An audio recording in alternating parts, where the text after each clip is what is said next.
WWE இருக்கிறதுலயே ரொம்ப அதிகமான வலியை தரக்கூடிய மூவ்ஸை தான் இந்த வீடியோவில் நம்ம பார்க்க போகிறோம். 10வது இடத்துல இருக்கிறது லெஜெண்டரி ரெஸ்லரான கோல்டஸ்ட் போடக்கூடிய சாட்டர்டு ட்ரீம்ஸ் அப்படிங்கிற ஒரு மூவ் தான். இந்த சாட்டர்டு ட்ரீம்ஸ் பார்த்தோன்னா இது கோல்டஸ்டோட ஃபினிஷர் கிடையாது, இது அவரோட ஒரு சிக்னேச்சர் மூவ் தான். ரிங் போஸ்டில் இருக்கிற 2வது டேன்பக்கிள் மேலே உட்கார வச்சுட்டு அதுக்கப்புறமா 2 காலையும் இந்த மாதிரி ஸ்ப்ரெட் பண்ணி வச்சுட்டு ரொம்பவே வேகமாக ஓடி வந்து ரொம்பவே சென்சிட்டிவான இந்த பகுதியில் ரொம்ப வேகமாக ஒரு கிக் அடிப்பாரு. இது எந்த அளவு சென்சிட்டிவான ஒரு ஏரியா அப்படிங்கிறது இதுல அடி வாங்கின எல்லாருக்குமே தெரிஞ்சிருக்கும். ஸோ கண்டிப்பா அதிகமான ஒரு வலியை தரக்கூடிய ஒரு மூவ் தான் இது. ஆனா இந்த மூவை போடும்போது கோல்டஸ்ட் ஒரு ட்ரிக்கை யூஸ் பண்ணுவாரு. அவரு டைரக்டா காலை வச்சு அந்த சென்சிட்டிவ் ஏரியால கிக் பண்ணாம டேன் பக்கிள்ல தான் அதிகமான கிக் அடிப்பாரு. ஆனாலும் பாத்தீங்கன்னா வாங்குறதுக்கு ரொம்ப ரொம்ப கடுமையான வலியை தரக்கூடிய ஒரு மூவா இன்னைக்கு வரைக்கும் இந்த சாட்டர்டு ட்ரீம்ஸ் அப்படிங்கிற கோல்டஸ்டோட மூவ் இருந்துட்டு இருக்கு.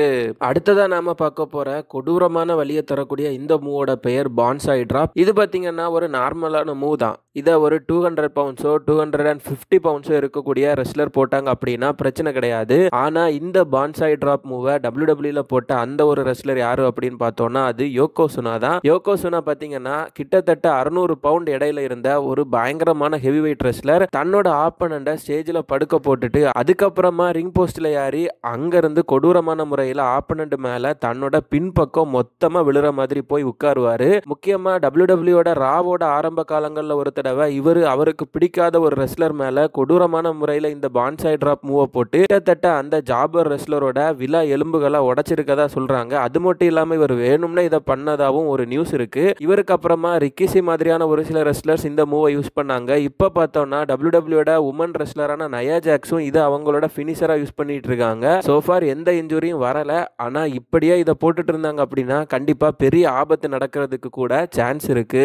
கிட்டத்தட்ட 15 வருஷமா பிராக் லெஸ்னர் அவரோட பிரைமரி மெயின் பினிஷரா எஃப்ஐ யூஸ் பண்ணிட்டு இருக்கிறதுக்கு ஒரு முக்கியமான காரணம் இருக்கு. காரணம் WWE இருக்கிறதுலயே ஒரு கொடூரமான பினிஷர் தான் இது. பிராக் லெஸ்னர் அவரோட ஆரம்ப காலங்களில் ரொம்பவே கொடூரமான ரெஸ்லரா காமிக்கப்பட்டாரு. முக்கியமா அந்த டைம்ல இவர் ஒரு ஒன் லெக்கட் வெறும் ஒரு காலை மட்டுமே வச்சிருக்கிற ஒரு ரெஸ்லரை போட்டு அடிச்சு அவருக்கு ரிங் போஸ்ட் மேல எஃப்ஐ கூட போட்டிருப்பாரு. WWE இருக்கிறதுலயே இந்த மூவ் ரொம்பவே பெயின்ஃபுல்லான மூவ். முக்கியமா பார்த்தோம்னா பிராக் லெஸ்னர் ஆல்ரெடி ரொம்பவே ஹைட்டான ஒரு ரெஸ்லர். அவரு அந்த ஹைட்ல ஒரு ரெஸ்லரை தூக்கிட்டு அதோட ஹைட்டுக்கு அவரோட ஆப்பனண்ட தூக்கி ஏர்ல ஸ்பின் பண்ணி அதுக்கப்புறமா அவங்களோட முகமும் அவங்களோட பகுதிகளும் ஸ்டேஜில் அடிக்கிற மாதிரி போடுவாரு. முக்கியமா பார்த்தோம்னா இந்த பினிஷரை வாங்கின பல ரெஸ்லர்ஸ் அவங்களோட மூக்கு மற்றும் அவங்களோட சென்சிட்டிவ் ஏரியாஸும் ஸ்டேஜில் பலமா மோதி அதுல பயங்கரமான வலிகள் ஏற்பட்டதா குறிப்பிட்டிருக்காங்க. டவுட்டே இல்லாம WWE இருக்கிறதுலயே ரொம்பவே ப்ரூட்டலான ஒரு மூவா அதுவும் அதிகமான வலியை தரக்கூடிய ஒரு மூவா எஃப்ஐ இன்னைக்கு வரைக்கும் இருந்துட்டு இருக்கு.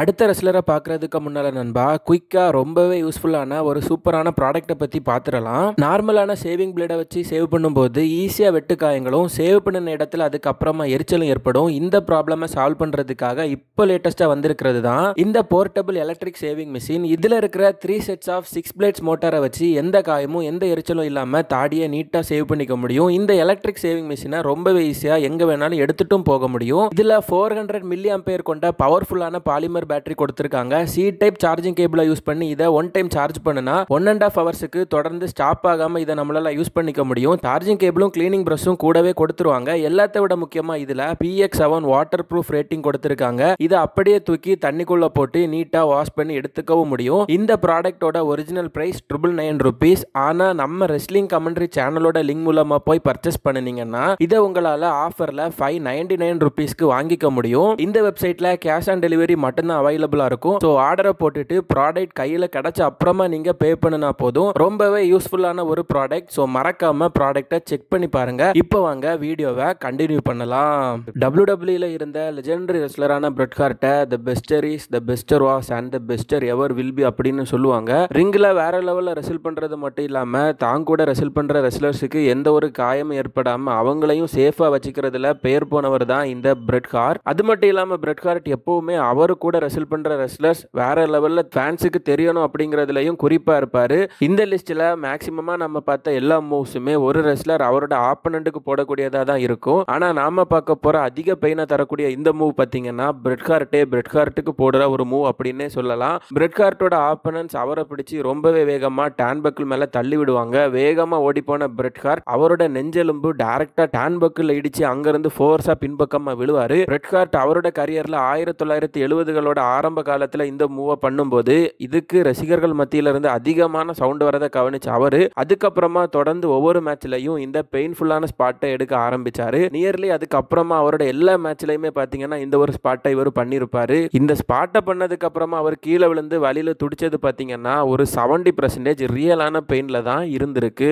WWE ரெஸ்லர்ஸ் நின்று ரெஸ்ல் பண்ணக்கூடிய ஸ்டேஜ்லயே ரொம்ப கடினமான பகுதி எது அப்படின்னா அது ரிங்கோட எட்ஜஸ்ல இருக்கிற ஆப்ரான் பகுதி தான். இந்த ஆப்ரான் பகுதியில் போடக்கூடிய எல்லா ஃபினிஷர்ஸுமே ரொம்பவே வலிய தரக்கூடியதா இருக்கும். அதுலயும் குறிப்பா இப்போ WWE இருக்கிற சாமி செயின் போடக்கூடிய ஆப்ரான் பிரெயின் பஸ்டர் அப்படிங்கிற இந்த மூவ் ரொம்பவே அதிகமான பெயினை தரக்கூடிய ஒரு மூவ் அப்படின்னு சொல்லலாம். இது பாத்தீங்கன்னா ஒரு பிரெயின் பஸ்டர் மூவ் தான். ஆனா இதை WWE ரிங்கோட கடினமான பகுதியான ஆப்ரான்ல போடும்போது இன்னும் பயங்கரமான வலி ஏற்படும். முக்கியமா பிரெயின் பஸ்டர் அதுக்கப்புறமா பைல் டிரைவர் மாதிரியான மூவ் பல ரெஸ்லர்ஸோட கழுத்தை உடைச்சி அவங்களோட கரியரையும் அவங்க ரெஸ்ல் பண்ண டைமையும் ரொம்பவே கம்மியாக்கி இருக்குது. இதனாலதான் சாமி செயின் ரொம்பவே ரேரா இந்த மூவை WWE யூஸ் பண்ணிட்டு இருக்காரு. ரெகுலரா இந்த மூவை யூஸ் பண்ணனா கண்டிப்பா சக ரெஸ்லருக்கு மிக மோசமான காயத்தை இந்த மூவ்னால ஏற்படுத்த முடியும்.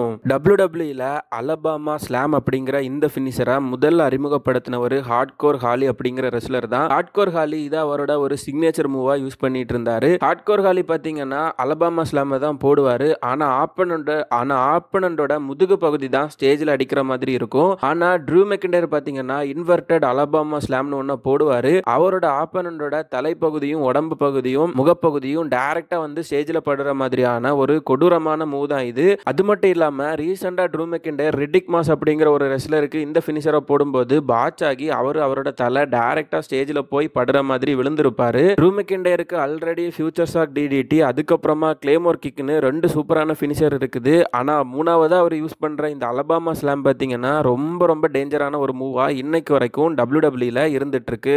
ஆல்ரெடி இந்த லிஸ்ட்ல நாம சாமி செயினோட ஆப்ரான் பிரெயின் பஸ்டர் மூவா பார்த்தோம். இதே ஆப்ரான் பகுதியில் சாமி செயினோட ஃப்ரெண்டான கெவின் ஓவன்ஸ் போடக்கூடிய மூவ் தான் ஆப்ரான் பாப்பப் பவர் பாம் அப்படிங்கிற இந்த ஒரு ஃபினிஷர். கெவின் ஓவன்ஸ் WWE முக்கியமா NXT அறிமுகமான டைம்ல பாப்பப் பவர் பாம் தான் அவரோட முக்கியமான ஃபினிஷரா இருந்துச்சு. அதுக்கப்புறமா அவர் ஸ்டன்னரை கொண்டு வந்தாரு. ஸ்டன்னர் வந்ததுக்கு அப்புறமா சூப்பரான இந்த பாப்பப் பவர் பாம் அவரோட ஒரு சிக்னேச்சர் மூவா மாறிடுச்சு. இந்த பாப்பப் பவர் பாமை இன்னும் ரொம்பவே மோசமா ரொம்பவே பெயின்ஃபுல்லா மாத்துறதுக்காக கெவின் ஓவன்ஸ் அவரோட ஆப்பனண்ட்டை தூக்கி அவங்கள ஆப்ரான் அப்படிங்கிற ரிங்கோட கடினமான அந்த எட்ஜில் இந்த பவர் பாமை போடுவாரு. முக்கியமா டேனியல் பிரையன் இன்ஜுரியில இருந்து திரும்ப வந்த டைம்ல அவருக்கு கெவின் ஓவன்ஸ் இந்த பவர் பாமை போடும்போது டிவியில பார்த்துட்டு இருந்தவங்களே டேனியல் பிரையனுக்கு எதுவும் ஆகிருமோ அப்படின்னு ரொம்பவே பயப்பட்டிருக்காங்க. இது மாதிரி பல ரெஸ்லர்ஸ் கெவின் ஓவன்ஸ் கிட்ட இருந்து இந்த மூவை வாங்கி ஒரு சில மாசங்களுக்கு WWE வராமலே கூட இருந்திருக்காங்க. டவுட்டே இல்லாம WWE இருந்ததுலயே ரொம்ப பெயின்ஃபுல்லான ஒரு மூவ்ல இதுவும் ஒண்ணு.